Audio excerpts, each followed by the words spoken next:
right, folks, we're here with SOJ 333, Survey of Criminology. This video is your instructor video for week 3. The topic is prison and gender. I've decided I like where you can't see my face and you can only see Laulima, but if you have feelings about that, or I guess I should say thoughts about that, feel free to email me. I know you might have a preference as far as what's easier for you to in terms of understanding the content of my video. So feel free to reach out if you need to. So there's a lot going on this week. I've got this Hillary Potter video where she's lecturing about the women of Ferguson. So this is a really important aspect of gender and prison because, or I guess more so gender and policing, because when the Black Lives Matters movement started, it was really started by women, by mothers and partners, girlfriends and wives of men who were being shot by police officers. And yet we were really only seeing viral hashtags of the men who were getting shot by police officers. And we saw a lot of men becoming high-profile members of this movement, despite the fact that BLM was started by women. And so it's really important to think about this movement would never have gone viral. We never would be thinking in 2020 about prison reform, about abolishing prisons, if it weren't for the women doing this work when men were getting shot by police.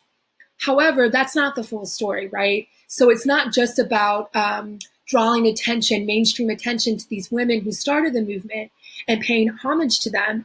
It's also about acknowledging the fact that it's not just men who are getting shot by police. And so we see this other movement happening in tandem with BLM called Say Her Name.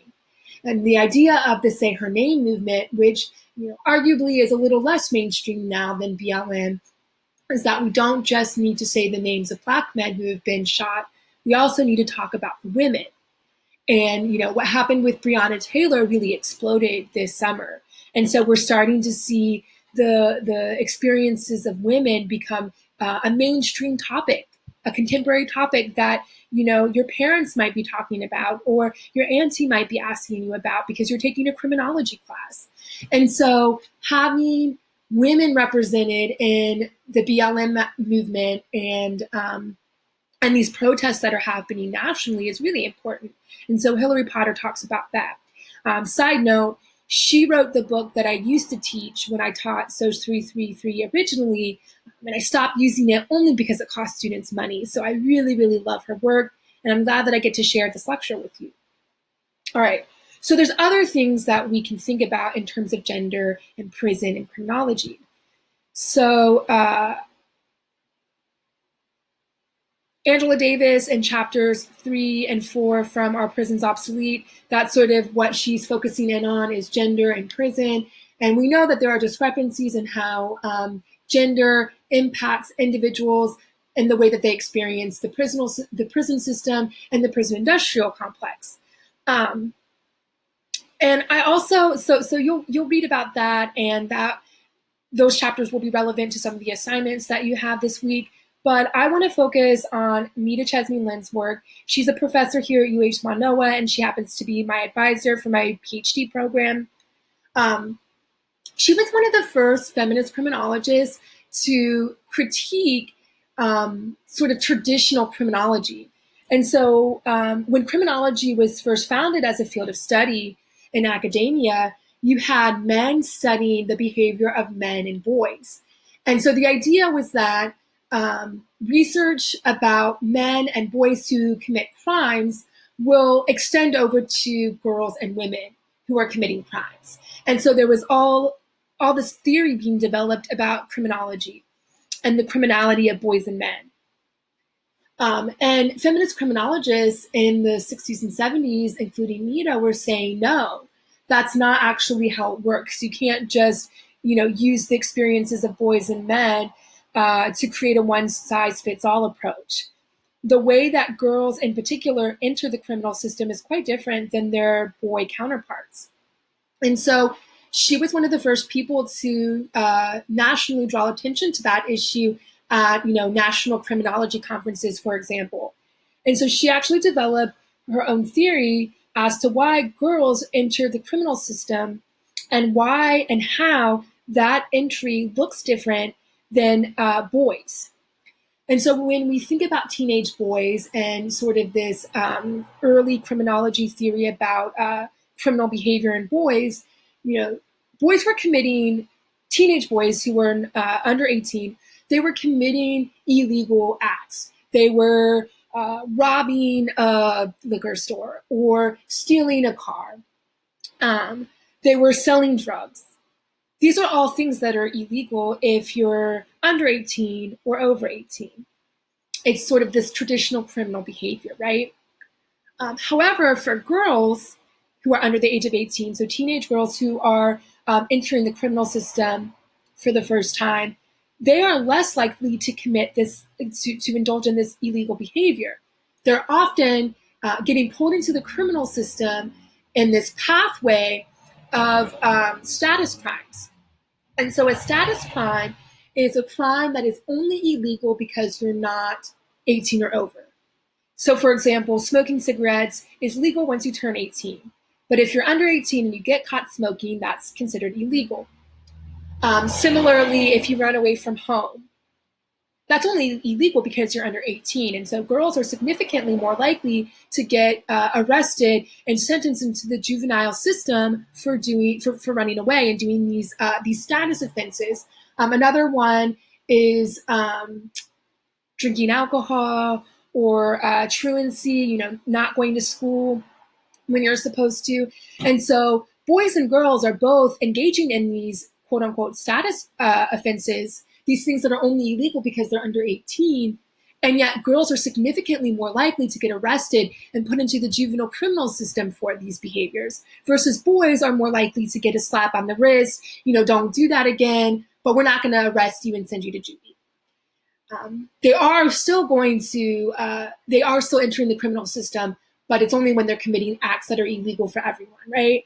And so she refers to this theory as pathways, and it's a really important way to think about gender and the criminal system and gender in prison, because we know that girls and women they have a different pathway into the criminal system. And we also see that girls and women who are incarcerated are significantly more likely to have experienced trauma. And so they're trying to cope with their trauma and they're engaging in risky behavior, and that's what gets them pulled into the criminal system. And so that's a really important distinction.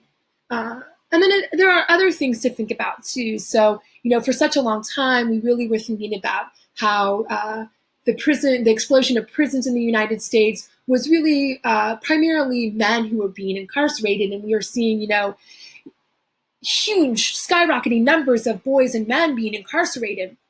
However, the number of girls and women who are incarcerated is also just increasing at these outrageous rates. And so it's unfair and inequitable to only think about the boy and the male experience, right? Like we also have to think about the increase in women who are being incarcerated. And so that's sort of wraps up the gender in prison unit. But I guess the last thing I'll say is we're taking an intersectional approach to our class. So we do have this week where we're focusing on gender, but you can't just think about gender, right? Like that's kind of the point of intersectionality. So as you're thinking about all of the things that I've just said in my lecture about gender in prison, think about how other aspects of identity sort of impact how girls and women are being disproportionately negatively impacted by the criminal system. And so if you think about like trans, queer, women of color, those are some of the most vulnerable folks within our society, right? And then you place them in prison and they're just the most vulnerable of vulnerable. And so they've been incarcerated, they have a felony conviction. What kind of work is available for them? Well, already you're a queer, trans woman of color, and so there's so many doors that have closed for you. And now with this felony record, you really can't get employment, and so you have to engage in survival sex work. And so you're a prostitute or an exotic dancer, and then you're just constantly getting entered into the criminal system because you're getting picked up for different charges related to your survival sex work, right? And so it's not just about being a woman, right? It's about your sexual orientation or your gender identity or your race. Your education also comes into play, right? Like if you dropped out of high school because you were poor and you needed to help bring in money to your family, and then you get incarcerated and you have a felony record, and you don't have your high school diploma or GED, your ability to be in like the legal workforce is hard, right? And so then you're selling drugs or you're engaging in sex work, you're being forced into illicit behavior because there just are so many doors closed for you. And so yes, this week 3, we're focusing on gender, but also think about other aspects of identity as we continue to take an intersectional approach to our class. All right, so don't forget to do discussion board 2 this week. Don't forget to read your chapters in Are Prisons Obsolete?